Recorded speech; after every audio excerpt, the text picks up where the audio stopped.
الرحمن الرحیم۔ السلام علیکم ناظرین، میں حلیم مشفیق پروگرام اہل بیت قرآن کے ساتھ آپ کی خدمت میں حاضر ہوں۔ آج 23 جولائی ہے، 12 ذیلحج ہے اور جمعے کا روز ہے۔ پروردگار کی بارگاہ میں دعا گو بھی ہوں اور پر امید بھی ہوں کہ پوری دنیا میں آپ جہاں کہیں بھی ہوں گے صفحے میں محمد و آل محمد علیہ السلام کے خیر واپس ہوں گے۔ ناظرین، آپ کو ہمارے پروگرام کے فارمیٹ کا علم ہے، اس میں تسلسل کے ساتھ ایک سلسلے کے ساتھ جو ہے وہ اہل بیت علیہ السلام کا جہاں کہیں بھی ذکر کلام پاک کے اندر آیا ہے اس کی شان نزول، اس کا ترجمہ، اس کی تفسیر تمام جو ہے وہ آپ کی خدمت میں عرض کی جا رہی ہے۔ اور اس بہترین موضوع کے اوپر گفتگو کرنے کے لیے ہمیشہ کی طرح آپ کے عبدالعزیز شخصیت جناب آیت اللہ سید نسیم عباس النجوی صاحب نجف اشرف عراق سے ہمارے ساتھ موجود ہوتے ہیں۔ قبلہ کو پروگرام میں خوش آمدید کہیں گے اور آپ کی خدمت میں سلام عرض کریں گے۔ علیکم السلام ورحمۃ اللہ وبرکاتہ۔ جی سلامت رہے مفتی صاحب، welcome to you and all your viewers, جزاک اللہ۔ بہت شکریہ، بہت شکریہ، جزاک اللہ قبلہ۔ آپ کو بھی ان ایام سعید کی مبارکباد پیش کریں گے اور عید کے جو ایام ہیں امید کرتے ہیں کہ سب اہل عراق بھی خیریت سے ہوں گے۔ قبلہ جناب آدم علیہ السلام کو سجدہ تعظیمی جو سجدہ تعظیمی تھا ان کا، اس کے اوپر اس کا اور اہل بیت علیہ السلام کا کیا ربط ہے، اس کے اوپر ذرا سی قبلہ روشنی ڈالیں، کیونکہ اس سے پہلے ہم سورۃ البقرہ کے اندر جو ہے وہ گفتگو کر رہے تھے اور اس کے اندر اور سورہ علم پہ بھی ہم نے بات کی تھی کہ تمام اس کے اندر ظالمین کون ہیں، مغضوبین کون ہیں، انعام یافتگان کون ہیں۔ اسی سلسلے کو آگے بڑھاتے ہیں، جناب آدم کے سجدے اور تعظیم اہل بیت کے ربط کو دیکھتے ہیں کہ آپ کیا فرماتے ہیں اس میں۔ اعوذ باللہ من الشیطان الرجیم، بسم اللہ الرحمن الرحیم، الحمد للہ رب العالمین، والصلاة والسلام علی سید الانبیاء والمرسلین وعلی آلہ الطیبین الطاہرین واللعنۃ الدائمہ علی اعدائہم اجمعین۔ رب زدنی علما، رب اشرح لی صدری ویسر لی امری واحلل عقدۃ من لسانی یفقہوا قولی، اما بعد فقد قال اللہ سبحانہ وتعالی فی کتابہ المجید، بسم اللہ الرحمن الرحیم، وعلم آدم الاسماء كلها ثم عرضهم على الملائکۃ فقال انبئونی باسماء هؤلاء ان کنتم صادقین۔ اللہ سبحانہ وتعالی نے وہ تمام نام آدم علیہ السلام کو تعلیم فرما دیے اور پھر ان خاص ہستیوں کو ملائکہ کے اوپر پیش کیا اور فرمایا کہ ان کے ناموں کی ہمیں خبر دو اگر آپ سچے ہو۔ یہ وہ واقعہ ہے جو جناب آدم علیہ السلام اور ملائکہ کے درمیان ہوا کہ جب آدم علیہ السلام کو خلق فرما رہے تھے پروردگار، تو اس وقت ملائکہ نے کہا کہ ہم آپ کی تسبیح و تقدیس کرتے ہیں اور جس کو آپ خلق فرما رہے ہیں یہ ممکن ہے خون بہائے اور زمین میں فساد کرے۔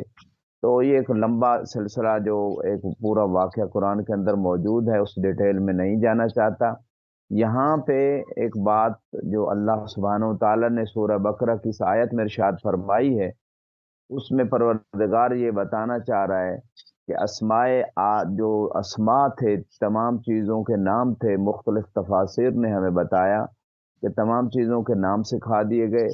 اور انہی ناموں میں سے کچھ خاص نام جو ہیں وہ آدم علیہ السلام کو بھی بتائے گئے اور فرشتوں کو بھی بتائے گئے، ورنہ خدا کی عدالت کے خلاف ہے کہ ایک شخصیت کو تو کچھ تعلیم دے دی جائے اور دوسری طرف کو تعلیم دیے بغیر امتحان لیا جائے، تو یہ خدا کے عدل کے خلاف ہے۔ بلکہ خود قرآن نے اس کی وضاحت کی، پہلے فرشتوں سے جب یہ کہا گیا کہ آپ وہ نام نہ بتا سکے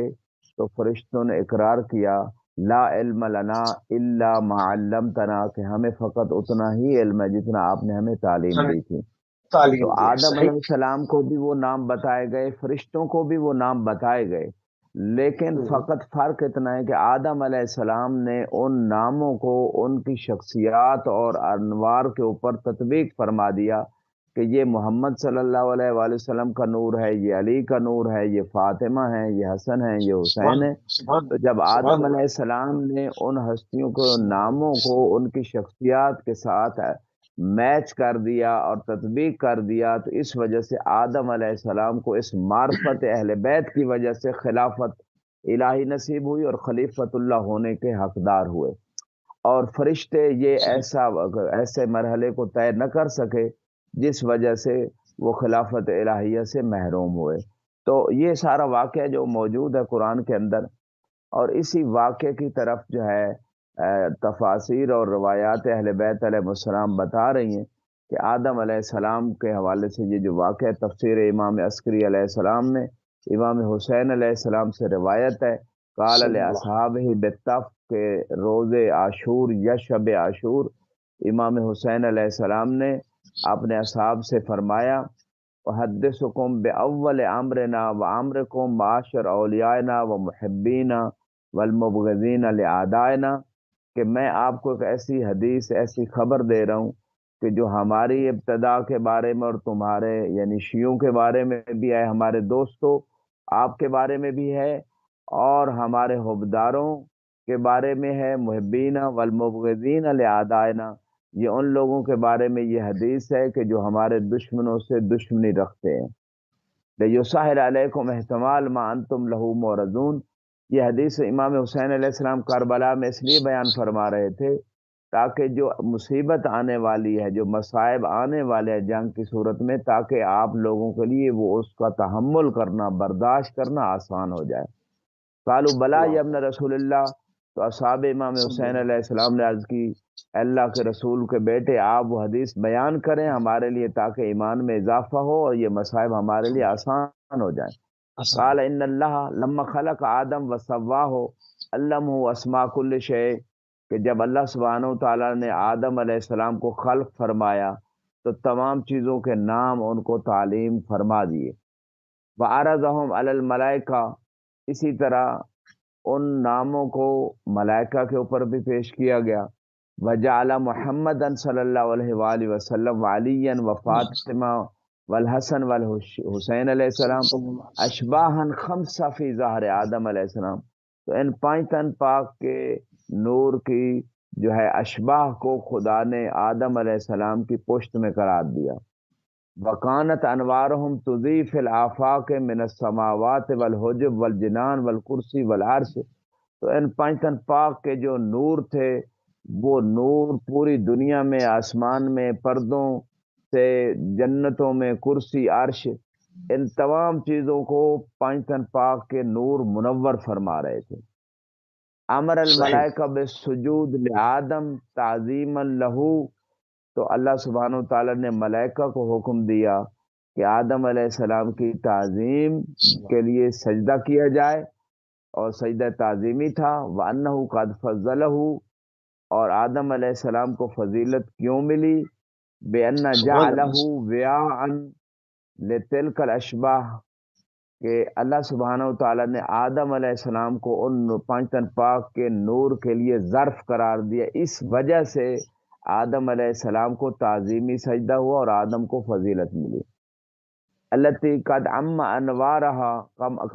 انوارها الافاق فسجدوا الا ابلیس ابا ان يتواضع لجلال عظمت اللہ، تو تمام ملائکہ نے سجدہ کر دیا مگر ابلیس نے انکار کیا، ایک تو خدا کی عظمت اور خدا کی جلالت کا انکار کیا، اس کے سامنے متواضع نہیں ہوا۔ وَأَن يَتَوَاضَعَ لِأَنْوَارِنَا اہل البیت، اسی طرح اس بات سے بھی ابلیس نے انکار کیا کہ ہمارے اہل بیت کے نور کے سامنے متواضع اور خندہ پیشانی سے اس کو قبول کرے۔ وقت تواضعت لها الملائکہ کلھا، اور ان انوار کے لیے تمام ملائکہ نے تواضع کو جو ہے وہ اختیار کیا۔ فاستکبر وترفع، لیکن جو ابلیس تھا، جو شیطان تھا، اس نے تکبر کیا اور اپنے آپ کو ان انوار سے بلند و بالا سمجھنے لگا۔ تو یہاں پہ اللہ امام نے ایک قاعدہ بتا دیا کہ جو بھی اہل بیت علیہ السلام سے اپنے آپ کو بلند و بالا اور رفعت عطا کرتا اور سمجھتا ہے کہ وہ ان سے بلند و بالا ہے مخلوق میں، تو اس کا معنی یہ ہے کہ وہ اس کا فعل بھی ابلیس جیسا ہے۔ اور حدیث رسول اسلام صلی اللہ علیہ وآلہ وسلم بہت مشہور ہے، یا علی انت خیر البشر فمن ابا فقد کفر، کہ علی جو سبحان ہے وہ اللہ خیر بشر ہیں، افضل ہیں مخلوق میں سب سے رسول اسلام کے بعد، اور جس نے اس بات کا انکار کیا اس نے کفر کیا۔ سنی شیعہ کے مصادر میں یہ روایت موجود ہے۔ وَقَانَ بِإِبَائِهِ ذَلِكَ وَتَكَبُّرِهِ مِنَ الْكَافِرِينَ، کیونکہ ابلیس نے ان فضیلتوں کا، ان انوار کی فضیلت اور مقام کا انکار کیا تھا، خدا کی عظمت و جلالت کا انکار کیا تھا، اس وجہ سے وہ کافروں میں سے ہو گیا۔ وقال علی ابن الحسین علیہ السلام، اسی سلسلے کو آگے بڑھاتے ہوئے امام زین العابدین علیہ السلام ارشاد فرماتے ہیں، وہی تقریباً پچھلی روایت سے ملتی جلتی روایت ہے، اور اس روایت کے حوالے سے یعنی یہی وہ انوار تھے کہ جو آدم علیہ السلام کی پشت میں تھے، اور ان انوار کی وجہ سے جناب آدم علیہ السلام کو یہ عزت اور یہ اکرام ملا۔ اور بعض اور روایات میں بھی ملتا ہے کہ یہ جو جناب آدم کو سجدہ تھا، کان تعظیما لنا و اکراما لنا، ہمارے جو انوار تھے صلب آدم میں، ان کی تعظیم اور اکرام میں اللہ نے تمام ملائکہ کو اور ابلیس کو سجدے کا حکم دیا تھا۔ گویا ایک قانون بنا دیا کہ جو اہل بیت کا اکرام کرے گا، محمد و آل محمد کی تعظیم کرے گا، وہ ملائکہ کی طرح ہوگا، اور جو ان کا احترام اور اکرام نہیں کرے گا، ان کی اہانت کرے گا، ان کو اذیت دے گا، ان کے اوپر ظلم کرے گا، ان کے قتل میں شریک ہوگا، ان کو قتل کرے گا، ان کے مال اور حق کو غصب کرے گا، وہ شخص ابلیس کی طرح ہوگا۔ یہ خدا نے ابتدائے آدم علیہ السلام، تخلیق آدم علیہ السلام کے بعد یہ فیصلہ کر دیا۔ اسی وجہ سے امام رضا علیہ السلام نے جو ارشاد فرمایا تھا، غدیر کے ایام قریب ہیں، فرمایا غدیر والا حکم جو من کن تو مولا ہو فہذا علی مولا، یہ جو بات تھی، یہ بات ایسے ہی حکم پروردگار تھا جیسے ملائکہ اور ابلیس کو سجدہ آدم کا حکم تھا، وہ حکم بھی لازمی تھا، اس سے جو ہے حکم عدولی نہیں کی جا سکتی تھی، اور جس نے حکم عدولی کی وہ ابلیس ہو گیا، جس نے پیروی کی وہ ملائکہ ہو گئے۔ اسی طرح یہ غدیر والا حکم ہے، جنہوں نے غدیر کو قبول کر لیا وہ ملائکہ کی طرح ہو گئے، اور جنہوں نے بیعت غدیر کا انکار کر دیا یا توڑ دی وہ ابلیس کی طرح ہو گئے۔ یہ 8ویں امام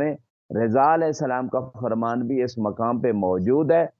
تو ان تمام باتوں سے ہمارے سامنے یہی چیز آتی ہے کہ ایک وہ توحید ہے، ایک وہ دین ہے جو انسان خود اپنی عقل، اپنے نفس سے امارہ بسو، اپنی خواہشات کے تابع بنا کے اس کو اپنے خیال سے بنا لیتا ہے، جو پسند ہو وہ لے لیتا ہے، جو ناپسند ہو اس کو چھوڑ دیتا ہے۔ یہ ابلیس والا دین ہے، یہ شیطان والا دین ہے، یہ بندگی خدا کو قبول نہیں ہے۔ اور وہ بندگی،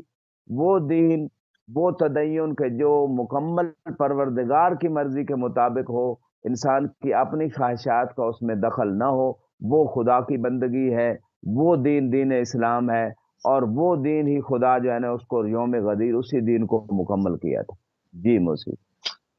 بہت سبحان اللہ، بہت خوب کس طرح سے آپ نے سجدہ تعظیمی کو اور اہل بیت علیہ السلام کے اسماء کو جو ہے وہ بیان کیا، کس طرح جناب آدم علیہ السلام نے ان تمام چیزوں کی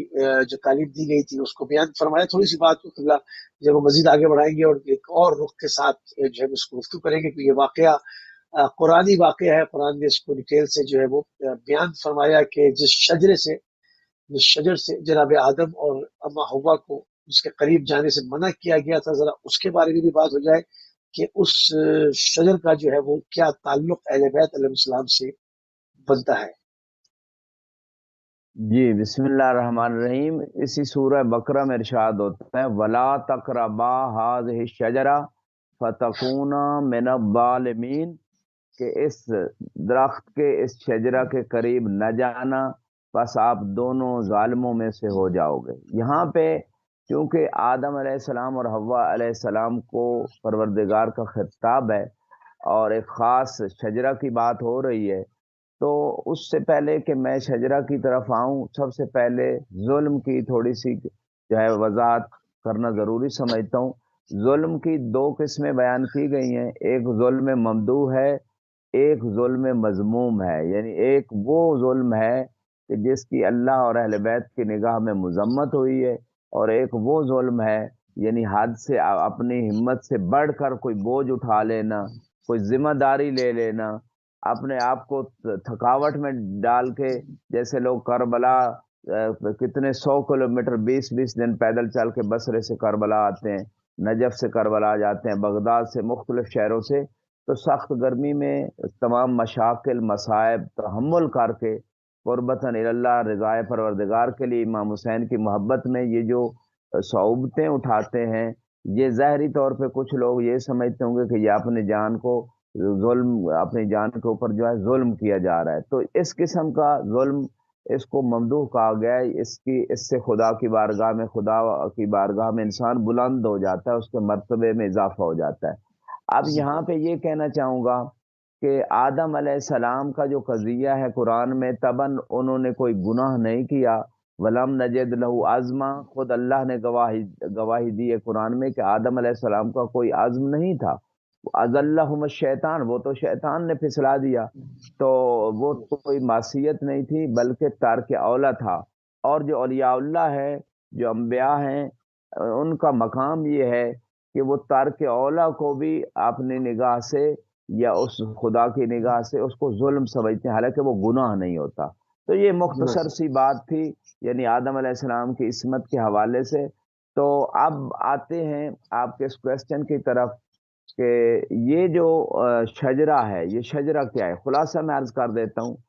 ایک ظاہر ہے اس آیت کا، ایک باطن ہے۔ ظاہر یہ ہے، مختلف روایتیں ہیں کہ وہ درخت جو تھا اس میں وہ گندم کا تھا، وہ انگور کا تھا، وہ کوئی اور تھا۔ تو اہل بیت علیہ السلام کی روایتوں نے اس کو ڈیفائن کیا ہے کہ اس درخت پہ مختلف قسم کے پھل اور میوے آتے تھے، لہذا اس درخت کو استعمال کرنے سے ظاہری طور پہ بھی منع کیا گیا، اور اس درخت اور شجرے کا باطن تھا اہل بیت علیہ السلام کا علم اور وہ مقام،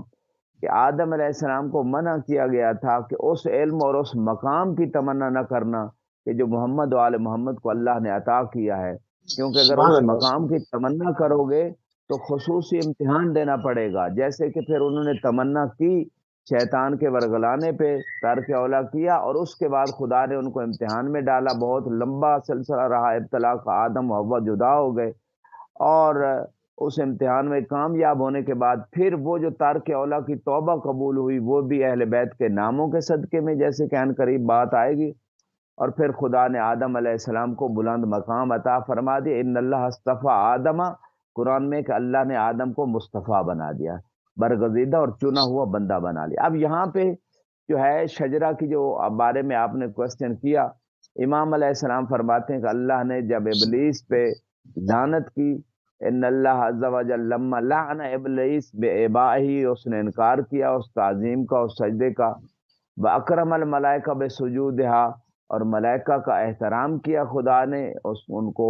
رسپیکٹ دی کیونکہ انہوں نے سجدہ بجا لایا جو اللہ کا حکم تھا۔ اس کے بعد خدا نے فرمایا اے آدم، آپ اور آپ کی زوجہ جو ہے وہ جنت میں سکونت اختیار کریں اور یہاں سے کھائیں پیئیں جو چاہیں، جہاں سے چاہیں، لیکن اس شجرہ کے قریب نہ جانا۔ یہاں شجرہ کے بارے میں امام علیہ السلام فرماتے ہیں شجرۃ العلم، علم محمد و آل محمد صلی اللہ علیہ وآلہ وسلم، یہ علم کا شجرہ تھا، یعنی باطنی اعتبار سے یہ علم کا شجرہ تھا، اور یہ علم خاص تھا محمد و آل محمد سے،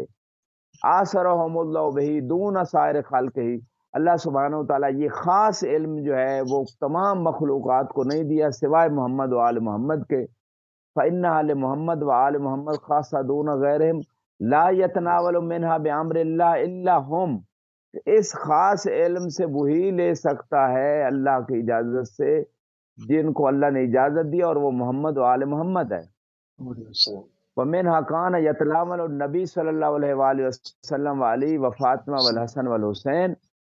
اسی خاص علم کے شجرہ سے یہ پانچ پاک وہ خاص علم لیتے تھے، اور یہ کب تھا؟ بعد اطعامہم مسکین والیتیم والاسیر حتی لم یحسوا بجوع ولا عطش ولا تعب۔ تو یہ جو ہے جو سورہ دہر میں مسکین یتیم کو کھانا کھلایا، اور اس کے بعد آپ کو بھوک اور پیاس بھی محسوس نہیں ہوتی تھی، یہ خدا کی طرف سے ان کے اوپر خاص لطف و کرم ہوا۔ بھائی یہ شجرہ تمیزت میں بین اشجار الجنہ، کہ اس شجرہ کی یہ تو باطن تھا علم محمد و آل محمد جو خاص علم تھا ان کے لیے، کسی اور کے لیے نہیں تھا، اور ظاہر یہ تھا کہ اس شجرہ کی ایک امتیاز تھا باقی تمام درختوں سے جو جنت کے اندر ہیں۔ وہ کیا تھا؟ کانت حاضی شجرہ وحدہ تحمل البر والعنب والتین والعناب وسائر انواع الثمار والفواکہ والاطعمہ۔ اس درخت کی خصوصیت یہ تھی کہ گندم اپنا، اس کے ساتھ انگور اور انجیر اور تمام قسم کے پھل اور ہر قسم کے کھانے اس درخت پہ لگتے تھے۔ فلذالک اختلف الحاکون لذکر الشجرہ، اسی وجہ سے امام فرماتے ہیں کہ مختلف لوگ، کچھ کہتے ہیں یہ گندم کا تھا، کچھ کہتے ہیں اس میں انگور لگتے تھے۔ تو یہ حکایتیں جو مختلف ہوئی ہیں اس کی وجہ بھی یہی ہے کہ اس درخت کے اوپر مختلف قسم کے پھل لگتے تھے۔ پہلے اس کے صحیح. بعد فرماتے ہیں ولا تقربا هذه الشجرہ تلتمسان بذالک درجت محمد و آل محمد فی فضلہم، اس لیے اللہ نے منع فرمایا کہ اس درخت علم کے قریب نہ جانا، کیونکہ اس ذریعے سے آپ دونوں اگر قریب جاؤ گے تو اس کا معنی یہ ہوگا کہ آپ محمد و آل محمد کا درجہ اور فضیلت کو لینا چاہتے ہو، وہ مقام خاص، وہ جی. درجات جو محمد و آل محمد کو ملے ہیں وہ آپ آدم و حوا لینا چاہتے ہو۔ اس کا معنی یہ ہوگا جب آپ قریب جاؤ گے فإن اللہ خصهم بهذه الدرجہ دون غیر، اور یہ مقام اور یہ فضیلت جو ہے یہ محمد و آل محمد کے ساتھ خاص ہے، دوسرے لوگوں کو نہیں ملے گی۔ وہی یہ شجر التی من تناول منها باذن اللہ الہم علم الاولین والآخرین بغیر تعلم، یہ وہ شجرہ ہے سبحان کہ جس نے اس سے کھا لیا خدا کی اجازت سے، اسے اولین و آخرین کا پورا علم الہام ہو جائے گا اور کسی تعلیم کی ضرورت ہی نہیں پڑے گی، کسی سیکھنے کی ضرورت اللہ. نہیں پڑے گی۔ وَمَن صحیح. تَنَاوَلَ مِنْهَا بغیر اذن اللہ، بغیر اذن اللہ، کہ جس نے اس درخت سے اللہ کی اجازت کے بغیر بغیر جو کی. ہے نا وہ پھل کو لے لیا، جیسے آدم و حوا علیہ السلام کو منع کیا گیا تھا لا تقربا هذه الشجرہ، قریب نہیں جانا، فتکون من الظالمین، تو آپ دونوں جو ہے نا اپنے اوپر جو ہے بہت بڑا بوجھ کر لو گے اور مشقت اٹھانا پڑے گی اور پھر بہت بڑے امتحانات دینا پڑے گی تاکہ اس بلند درجے استفائیت کے درجے تک پہنچو، اور پھر وہی امتحان انہوں نے دیا جب قریب گئے اور پھر خدا نے ان کو مصطفیٰ بنایا۔ تو یہ تھا اس مقام پہ مختصر سا صحیح. بیان کہ وہ درخت کون سا تھا اور اس کا ظاہر کیا تھا اور باطن کیا تھا۔ سبحان اللہ. سبحان اللہ. خدا تھوڑی سی گفتگو کو مزید جو ہے وہ آگے بڑھائیں کہ وہ کون سے کلمات تھے جو جناب آدم اور بی بی حوا کی توبہ کا سبب بن گئے۔ پروردگار نے کچھ کلمات ان کو سکھائے تھے، اس میں بھی پیچھے بھی آپ نے تھوڑا سا ذکر اشارہ فرمایا تھا، اس کو ذرا سا مزید اور کھول دیں۔ جی، سورہ بقرہ میں ارشاد ہوتا ہے فتلقى آدم من ربہ کلمات فتاب علیہ انہ هو التواب الرحیم، کہ آدم علیہ السلام بعض جو ہے وہ روایات میں کہ کئی سو سال تک جناب حوا سے دور رہے اور گری اور بکا کرتے رہے، بہت زیادہ بکا کرنے والوں میں آدم علیہ السلام سب سے پہلی شخصیت ہیں، اور یہ جو اتنا لمبا سلسلہ رہا اس کے بعد اللہ سبحانہ و تعالیٰ نے ایک فرشتے کو بھیجا اور پانچ پاک کے نام ان کو تعلیم کیے گئے کہ ان ناموں کا واسطہ دو تو اللہ آپ کی اس توبہ کو قبول کرے گا۔ اور قبول توبہ کریں۔ کی قسمیں ہیں، صحیح. توبہ ایک قسم ہے گناہ سے توبہ، تباً یہ انبیاء اور ائمہ کے ساتھ نہیں ہے۔ ایک توبہ ہے کہ مکروہات کو بھی چھوڑ دینا اور مستحبات اگر چھوٹ رہے ہیں تو ان کو دوبارہ انجام دینا، یہ توبۃ الخواص اسے کہا گیا ہے۔ اور توبۃ جی. الاخص یہ ہے کہ ترک اولا بھی نہ ہو، یعنی جیسے ائمہ علیہ السلام جو ہیں ان سے ترک اولا بھی نہیں ہوتا، تو توبہ کا اور انابت کا معنی یہاں پہ رجوع خدا کی طرف ہر وقت متوجہ رہنا۔ تو ائمہ علیہ السلام کے استغفار اور توبہ کے جو صحیح. کلمات ہیں وہ اصل میں وہ وقت جو لوگوں کے ساتھ وہ گزارتے ہیں ہے وہ بھی عبادت، لیکن خدا کی طرف توجہ تام نہیں ہو پاتی، وہ لوگوں کی طرف توجہ کی وجہ سے وہ خدا کی طاعت میں ہی ہوتے ہیں۔ لیکن جیسے نماز کے عالم میں تیر نکال لیا جاتا مولا علی علیہ السلام کے جس میں مبارک سے، اور آپ کو احساس تک نہیں ہوتا کہ وہ خدا کی طرف اتنے متوجہ ہیں، اپنے جسم سے بھی جو ہے وہ بالکل غافل ہو جاتے ہیں۔ تو یہ خدا کی محبت اور اس کی طرف التفات کا جو درجہ ہے، جب لوگوں کے جی. ساتھ ملتے ہیں دنیاوی امور کو انجام دیتے ہیں خدا کی اطاعت میں ہوتے ہیں لیکن وہ التفات نہیں رہتا، اس سے توبہ اور استغفار ائمہ علیہ السلام کرتے ہیں. تو یہ خوا اخص کی توبہ ہے ائمہ علیہ السلام کی، صحیح. اور اسی طرح انبیاء علیہ السلام کی توبہ ہے، وہ ترک اولا سے توبہ ہوئی. تو اب یہ جو آیت یہاں پہ ہمیں بتا رہی ہے کہ وہ کلمات جو آدم علیہ السلام کو ملے اللہ کی طرف سے، اس کی وجہ سے یہ ترک اولا والا مسئلہ ختم ہوا اور پھر آپ مصطفیٰ ہوئے. روایت بتاتی ہے کہ یہ اسماء اہل بیت علیہ السلام تھے، اور آدم علیہ السلام نے بعض روایت میں کہ عرش پہ یہ نام دیکھے، بہت مکرم و معظم صورت میں دیکھے. تو اس وقت جو اسماء دیکھے وہ کیا تھے، لکھا ہوا تھا عرش پہ محمد و علی و فاطمہ والحسن والحسین صلوات اللہ علیہم. جب یہ صلی اللہ. اجل و اکرم صورت میں یہ ناموں کو دیکھا، فتوسل بہم، تو آدم علیہ السلام نے ان کو وسیلہ بنایا. تو سبحان فی اللہ. قبول توبت ہی و رفع رفع منزلت ہی، کہ میری توبہ بھی قبول ہو جائے اور میری منزلت کو بلند کر دیا جائے، تو ان کو جو ہے نا ایز اے وسیلہ قرار دیا. اسی طرح اور بھی روایات بتاتی ہیں کہ بعض روایت میں کہ فرشتہ جو ہے ان ناموں کو لے کے آیا. ممکن ہے دونوں صورتیں ہوں، فرشتہ بھی لے کے آیا اور جب لے کے آیا تو عرش کی طرف دکھایا گیا ہو تو عرش پہ وہ نام نظر آئے جناب آدم علیہ السلام کو. تو ان مختلف روایتوں کو یہاں اگر ہم جمع کریں تو نتیجہ یہی نکلتا ہے کہ پائتن پاک کے صدقے میں آدم علیہ السلام کو دوبارہ وہ صلی بلند اللہ. مقام بھی ملا، اور وہ ترک اولا والا جو مسئلہ تھا وہ بھی حل ہوا. بلکہ تمام انبیاء کے بارے میں اگر ہم قرآن اور روایات اور تفاسیر کو دیکھیں تو نوح علیہ السلام کی کشتی جو ہے جب وہ ہچکولے کھا رہی تھی تو یہ پائتن جی پاک کے جی. ناموں کے صدقے میں وہ طوفان سے اور کشتی کو ڈوبنے سے نجات ملی. موسیٰ علیہ السلام جب فرعون کے پاس گئے تو اس وقت بھی جو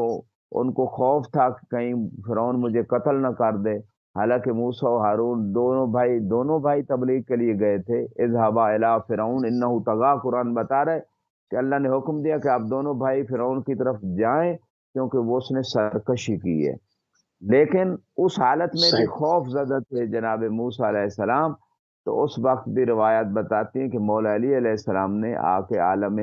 انوار میں، عالم ارواح میں، عالم برز، عالم مثال، مختلف حوالے میں جس عالم سے بھی جس عالم کی صورت میں آپ توجہ دینا چاہیں،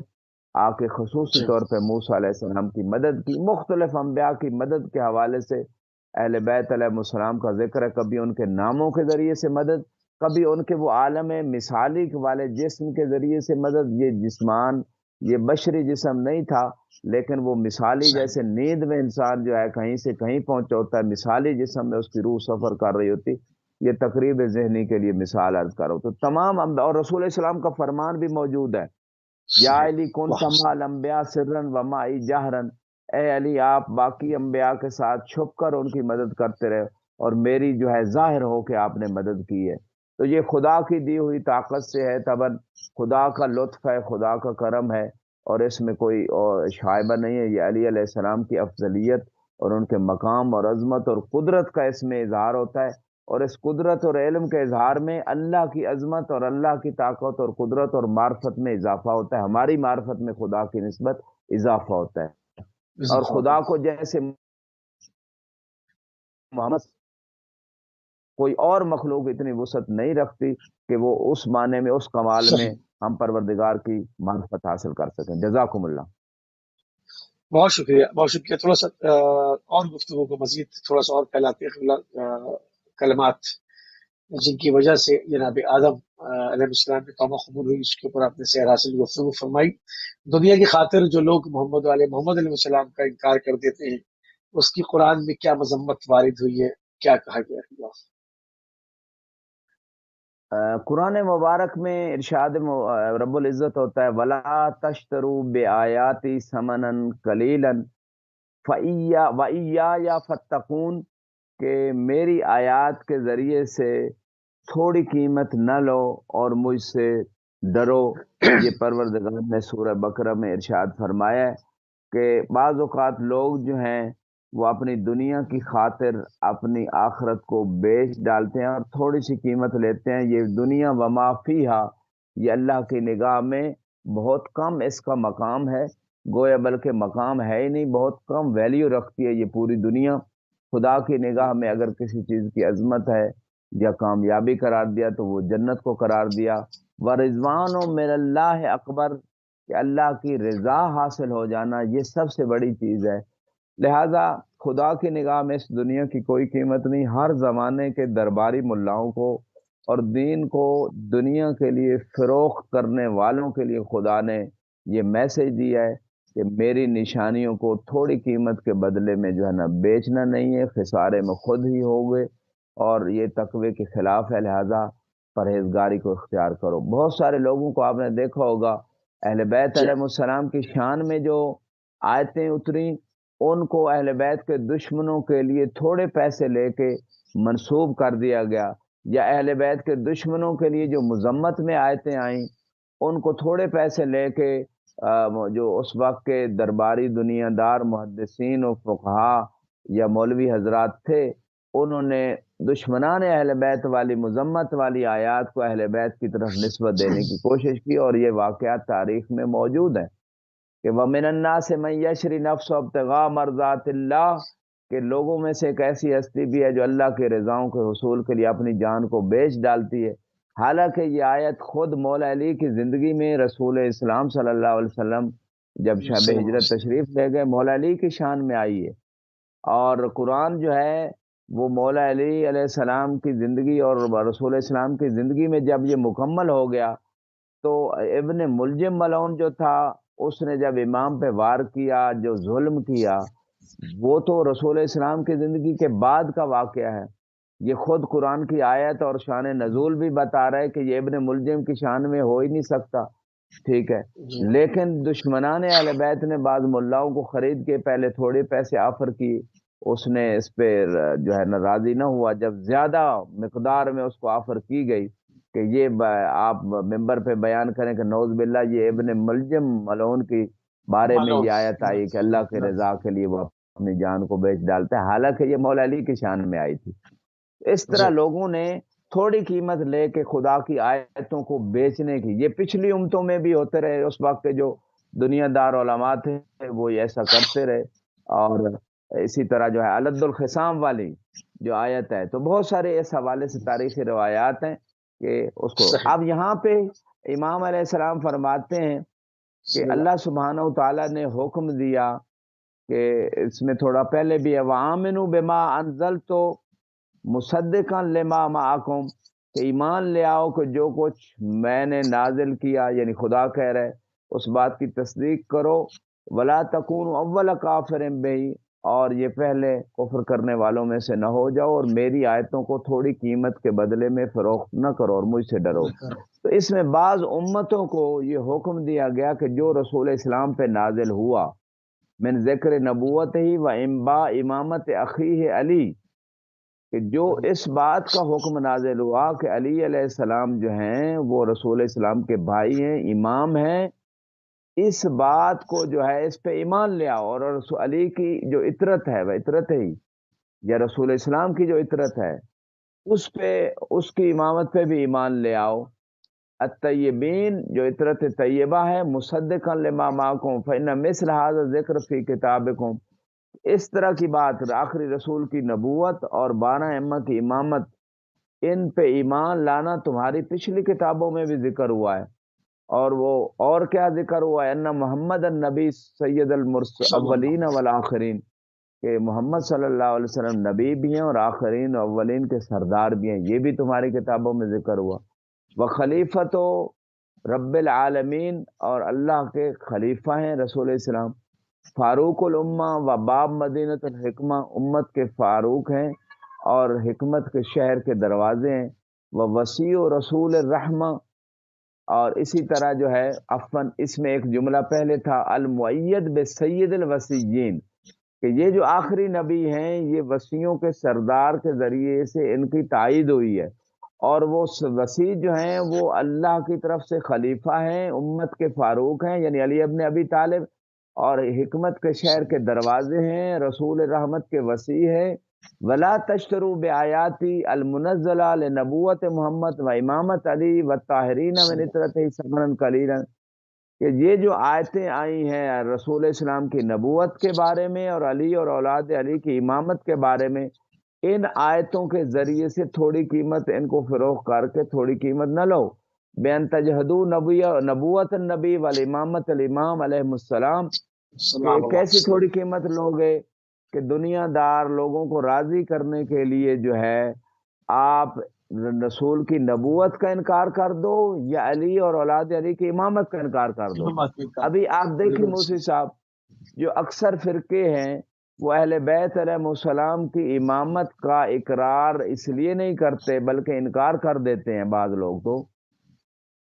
کہ اس سے ان کی جو روٹی روزی چل رہی ہے، جو ان کو تنخواہ وہ مل بدلے رہی گی. ہے، جو ان کو پاس مسجد ہے، جو مدرسہ ہے، اس سے نکال دیا جائے گا، لہذا وہ کہاں سے کھائے گا؟ اگر خدا کو انسان رازق مانے، وما من دابۃ فی الارض الا علی اللہ رزقها، 12ویں پارے کے بسم اللہ کے بعد پہلی آیت جو ہے کہ تمام جی مخلوق کا رزق اللہ کے اوپر ہے۔ اگر اس آیت پہ ایمان اور یقین اور خدا کو انسان رازق مانتا ہے، پھر اسے پرواہ نہیں ہونی چاہیے کہ مسجد سے نکال دیا جائے گا یا اس کا احترام نہیں کیا جائے گا اگر 12 کی امامت کا اعلان کر دیا۔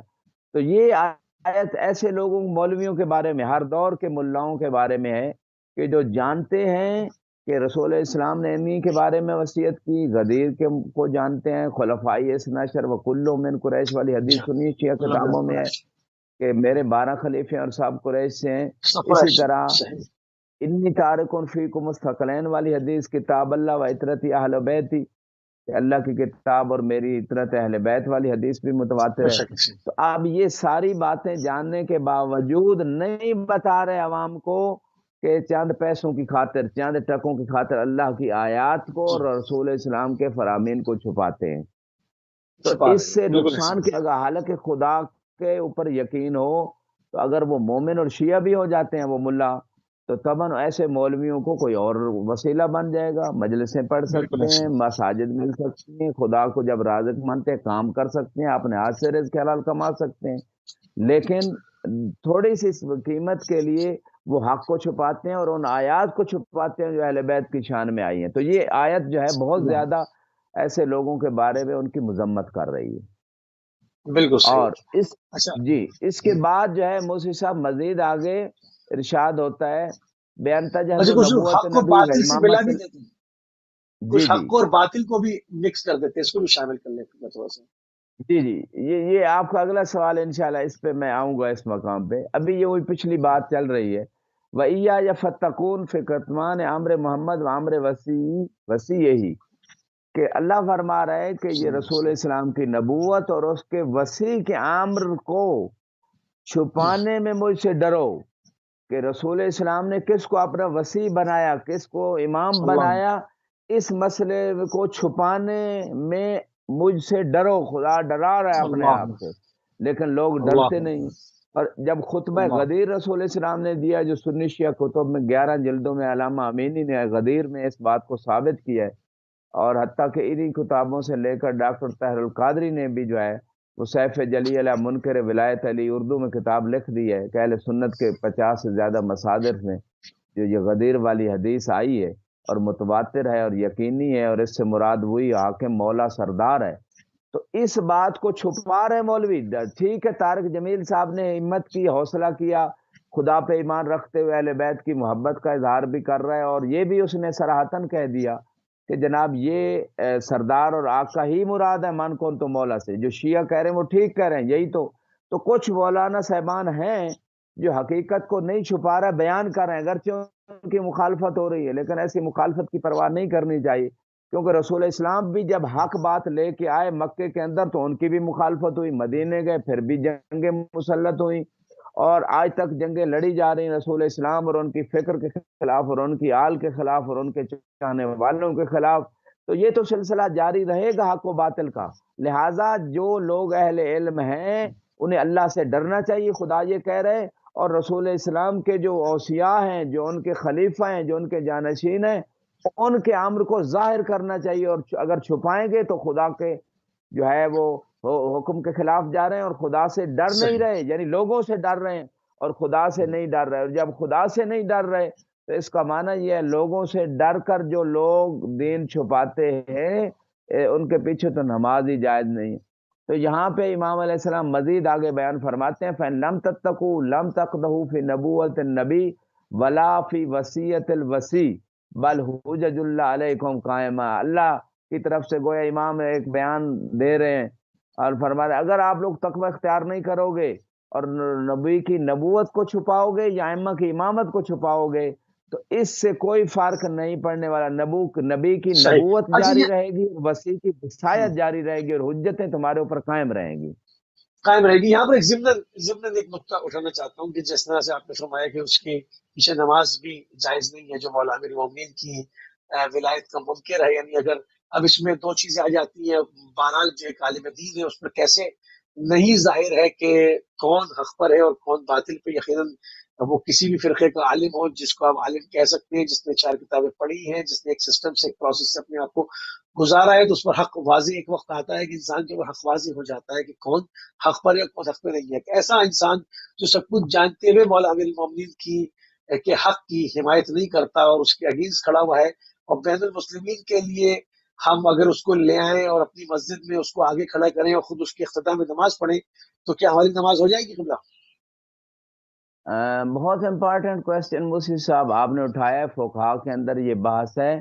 اور تمام فقہا نے عدالت جو ہے یہ ایک تو یہ چیز قرار دی ہے۔ تو جو بندہ اس قرآن کی آیت اور تفسیر کی روشنی میں 12 ائمہ کی امامت کے امر کو جانتے ہوئے چھپا رہا ہے تو اس کے اندر تقوی ہی نہیں ہے۔ جب تقوی نہیں ہے تو وہ عادل نہیں ہے، جب عادل نہیں ہے تو اس کے پیچھے نماز نہیں ہو سکتی۔ اور دوسری بات جو تمام فقہا نے لکھی ہے روایات کی روشنی میں کہ اس کے پیچھے نماز ہوگی کہ جو 12 ائمہ کی امامت کا قائل ہو، ان کو امام مانتا ہو۔ اگر کسی ایک امام کی بھی امامت کا منکر ہے تو اس کے پیچھے نماز جائز نہیں ہے۔ ہاں تقیہ کی صورت میں جائز قرار دی ہے، وہ اور بات ہے، اس کا ایک الگ مسئلہ ہے، لیکن تقیہ سے ہٹ کر جان بوجھ کے کسی کو آگے کھڑا کرنا اور اس پہ باقاعدہ اگر کوئی فتویٰ لانا چاہتا ہے یا کوئی فتویٰ ہے تو اس پہ دلیل پیش کرے، چونکہ مشہور اور جل الفقہا نے اگر صاحب نے نہیں تو اکثر فقہا نے یہی کہا ہے کہ 12 ائمہ کی امامت کے قائل کے پیچھے نماز ہوگی، عادل کے پیچھے ہوگی۔ اور اگر اس مشہور قول کے خلاف کوئی جا رہا ہے، کوئی فتویٰ بھی لے کے آتا ہے تو فتوے پہ دلیل لوگوں کے سامنے لے کے آئے تاکہ اس کی دلیل کو تو دیکھا جائے۔ تو لہٰذا ایسے لوگوں کی نماز باطل ہے، وہ اعادہ کریں گے، یعنی جن لوگوں نے ایسے بندوں کے پیچھے نماز اچھا پڑھی ہے اب اس میں دو جن باتیں۔ کے جو 12 ائمہ کو مانتے ہیں نہ عادل ہیں، ان کی نماز باطل ہے، دوبارہ پڑھیں گے۔ ہاں اتحاد مسلمین کا معنی یہ ہے کہ آپ اپنے اپنے فقہی مسائل کے مطابق اپنے فقہ پہ عمل کریں اور عقائد جو آپ کے ہیں ان عقائد پہ بھی ثابت رہیں۔ جو مشترکہ امور ہیں دشمنان اسلام کے خلاف، جو مشترکہ محاذ ہے، مشترکہ امور پہ آپ اکٹھے ہو جائیں، دشمن اسلام کے مقابلے میں آپ اکٹھے ہو جائیں، یہ اتحاد کا معنی۔ اتحاد کا اگر یہ معنی لیا جائے آپ اپنی فقہ کو چھوڑ دیں، اپنے عقائد کو چھوڑ دیں، تو پھر یہ رسول اسلام کو بھی آفر ہوئی تھی مکے کے اندر کہ 1 سال ہم آپ کے خدا کی عبادت کرتے ہیں اور 1 سال آپ ہمارے بتوں کی پوجا کریں، تو واہ اللہ کی طرف سے واہ، وہی آ گئی تھی لکم دینکم ولی دین، کہ تمہارا دین تمہارے لیے اور میرا دین میرے لیے۔ میرے لیے۔ اچھا اب یہاں پر دو چیزیں ہیں نا، ایک جگہ یہ ہے کہ اگر یہ فعل کہ جی آئیں جی ہماری کی آپ امامت کریں اور آگے کھڑے ہو جائیں، ہم آپ کے پیچھے نماز پڑھتے ہیں، یہ اگر عام لوگ کریں کہ فقہی مسئلہ نہ سمجھنے والے ہوں تو اس پر کیا حکم ہے؟ اور ایسے لوگ کریں جو خود عالم ہوں، چیزوں کو جانتے ہوں اور وہ خود ایک ایسے کے پیچھے کھڑے ہو جائیں جس کے بارے میں 100% یہ جو ہے وہ ثابت ہو کہ یہ مولا امیر المومنین کی ولایت کا نہ ماننے والا ہے، نہ صرف بلکہ منکرین میں ان کے دشمنان میں شامل ہے، تو اس کو کیا کہیں گے پھر؟ جی عوام کے لیے بھی ضروری ہے کہ وہ کوئی بھی ایسا کام کرنا چاہیں کہ جو ان کے علم میں نہیں ہے تو ان کو سوال کرنا چاہیے۔ فَاسْأَلُوا أَهْلَ الذِّكْرِ إِن كُنتُمْ لَا تَعْلَمُونَ، تو ان کو سوال کرنا چاہیے۔ اور اگر کوئی شخص ادعائے علم رکھتا ہو تو اس کے لیے تو من باب الاولیٰ ہے کہ وہ ریسرچ کرے، تحقیق کرے۔ ہاں اگر کسی ایک آدھ عالم کا کوئی فتویٰ وہ لے کے آ جاتے ہیں یا اپنا کوئی فتویٰ ان کے ذہن میں ہے تو اس کی دلیل لائیں اور مشہور کے خلاف نہ جائیں جو صدیوں کے سے ہو رہا ہے، جو تمام اغلب علماء نے جو فتاوے دیے اور اس میں کوئی اختلاف نہیں ہے، تو ایسے مقام پہ ان کے خلاف جانا اور تشیع کو کمزور کرنا اور یہ باتیں ایسے انداز اور ایسی چیزیں اپنانا کہ جس سے یہ شعور دیا جائے کہ تشیع اور جو ہے باقی فرقوں کا کوئی اساسی اختلاف نہیں ہے عقائد میں یا مثلا فقہی مسائل میں، تو یہ تو ایسی گمراہی ہے کہ جس گمراہی کا شاید علاج جو ہے صدیوں بھی نہ ہو سکے، جو نسلیں گمراہ ہو جائیں۔ اور اس مقام پہ اتنا کہنا چاہوں گا کہ امام جعفر صادق علیہ السلام جو تمام باقی فرقے ہیں ان کے، جو چاہے ابو حنیفہ ہیں، مالکی، شافعی، حنبلی، ان سب کے استاد ہیں۔ تو جب استاد کی فقہ کو اگر کوئی نہیں لے رہا تو شاگردوں کی فقہ جو غیر معصوم شاگرد ہیں ان کی طرف پھر ہم کیوں جا رہے ہیں؟ استاد ان کو بھی بلائیں، اہل سنت اگر جو بھی ہیں وہ کہتے ہیں ہم 12 ائمہ کو مانتے ہیں تو استاد کی فقہ لے لیں، اس کے مطابق عمل کر لیں۔ تو ان شاگردوں کی فقہ کیوں لے رہے ہیں کہ جو غیر معصوم ہیں؟ بالکل ٹھیک۔ فی ہمارے پاس صرف تقریباً 5 منٹ رہ گئے ہیں، اور جہاں پر آپ نے محمد علیہ السلام کے حق کو چھپانے والوں کی مذمت قرآن سے بیان فرمائی، وہاں پر حق کو باطل کے ساتھ ملانے والوں کی کیا مذمت ہے۔ بعض لوگ حق اور باطل کو گٹ مٹ کر دیتے ہیں، یہ بھی لشکر یزید سے جو ہے وہ کم ضرر رسا نہیں ہے۔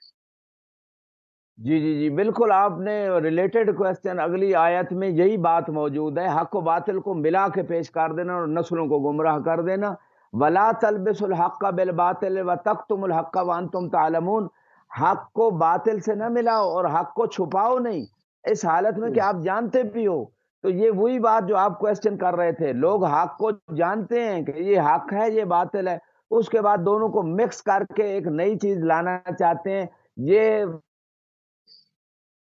برے صغیر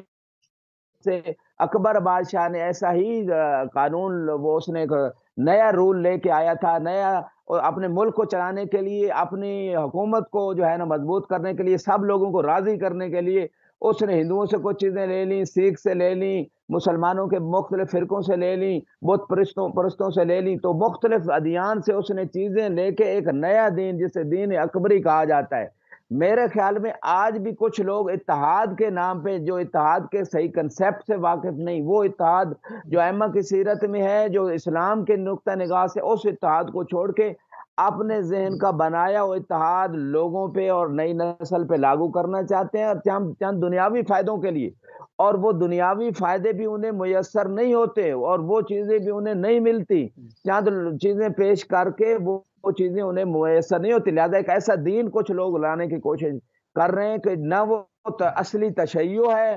نہ وہ تسنن ہے، نہ وہ وہابیت ہے، نہ وہ اہل حدیث والی کوئی بات ہے، یعنی وہ تمام فرقوں کو کچھ ایسے پلیٹ فارم پہ ایسی چیز لانا چاہ رہے ہیں کچھ لوگ پوری دنیا میں کسی خاص شخصیت پہ ہٹ نہیں کر رہا، کسی خاص فکر پہ ہٹ نہیں کر رہا، میں ایک توجیہ پیش کر رہا ہوں کہ پوری دنیا میں کچھ ایسی فکر اور لوگ موجود ہیں جو مسلمات اسلام کے ہیں ان کو چھوڑ کے، بلکہ یہاں تک اب کہا جا رہا ہے کہ اگر کوئی شخص جو ہے 12 ائمہ کی امامت کا جو ہے وہ اقرار نہیں کرتا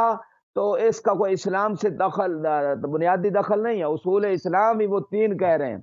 یعنی اصول اسلام 3 کہہ رہے ہیں کہ بے معنی، یعنی اگر کوئی، ایک تو ہے ظاہری اسلام، ایک ہے واقعی اسلام جو رسول اسلام لے کے آئے ہیں۔ ظاہری اسلام کے مطابق ٹھیک ہے، جس نے بھی لا الہ الا اللہ محمد رسول اللہ کہا اس کا خون جو ہے محفوظ ہے، اس کی عزت محفوظ ہے، اس کا مال محفوظ ہے، اس کے اوپر کوئی نقصان نہیں دیا جا سکتا۔ لیکن جو واقعی اسلام ہے وہ اللہ اسی اسلام سے راضی، الیوم اکملت لکم دینکم واتممت علیکم نعمتی ورضیت لکم الاسلام دینا، کہ اس اسلام سے ایز اے دین خدا راضی ہوا کہ جس میں آل محمد کی ولایت و امامت کا ہے۔ اور اگر کوئی بندہ اس نص قرآنی اور اس تصریح کے بعد بھی، اور اپنے آپ کو شیعہ بھی کہے اور کہے اسلام جو ہے وہ اہل بیت کے بغیر بھی اسلام ہے، تو میں سمجھتا ہوں ایسے بندے کی عقل پہ جو ہے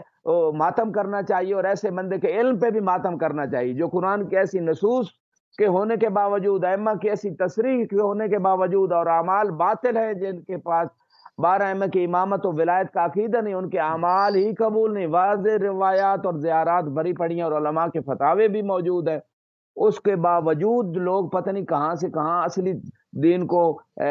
چھوٹے دنیاوی مقاصد اور تھوڑی جاہ طلبی کے لیے کہاں سے کہاں لے جا رہے ہیں۔ یا ان کی کمی، میں کم سے کم اتنا کہوں گا، علم کی کمی کی وجہ سے ایسا ہو سکتا ہے، جہالت کی وجہ سے عمدن ممکن ایسا نہ ہو۔ اب یہاں پہ آپ نے جو سوال کیا حق کو باطل سے ملا رہے ہیں، تو یہ ہر زمانے میں رہا، اور اکثر فرقوں میں یہ مسئلہ رہا کہ جو گمراہی کی طرف چلے گئے، اہل بیت کو چھوڑ دیا، قرآن کو چھوڑ دیا، ان کا یہی مسئلہ تھا کہ وہ باطل کو بھی رضی اللہ کہنا چاہتے ہیں، وہ حق کو بھی رضی اللہ کہنا چاہتے ہیں۔ یا جی وہ حق اور باطل کو الگ الگ کر دیں گے؟ رسول اسلام نے میزان بتا دیا. یا اور یہ مشہور حدیث ہے رسول اسلام کے سنی شیعہ مصادر میں، علی مال حق والحق مع علی، کہ حق علی کے ساتھ ہے اور علی حق کے ساتھ ہے. حق کے اللہم ساتھ ادر الحق ہے، ہے سمادار علی، کہ جہاں جہاں علی یا پھرتے علی چلے جائیں حق کو ادھر پھرتے چلے جاؤ. ادھر اب تک جس مڑ جس جائے. نے حق اللہ کو اکبر. تلاش کرنا ہے وہ ہر زمانے میں دیکھ کے ریسرچ کرے کہ جس جگہ جہاں جہاں جزاک علی ہے، اللہ. نماز ہے، روزہ ہے، حج ہے، زکوٰۃ ہے، وہ علی اولاد علی سے اگر لی ہے تو پھر وہ بے شک. حق ہے، اور اگر علی اور اولاد علی سے نہیں لی تو وہ باطل ہے. سبحان اللہ. قبلہ سلامت رہیں. اور اسی طرح سے محمد علیہ السلام کے حق کا انشاءاللہ دفاع کرتے رہیں. پروردگار کوئی غم نہ دے سوائے غم حسین کے. بہت انتہائی ممنون اور مشکور ہیں. ہمیشہ کی طرح آپ اپنا قیمتی وقت اپنی شدید ترین مصروفیات کے باوجود جو ہے وہ نکالتے ہیں ہمارے لیے. انتہائی ممنون اور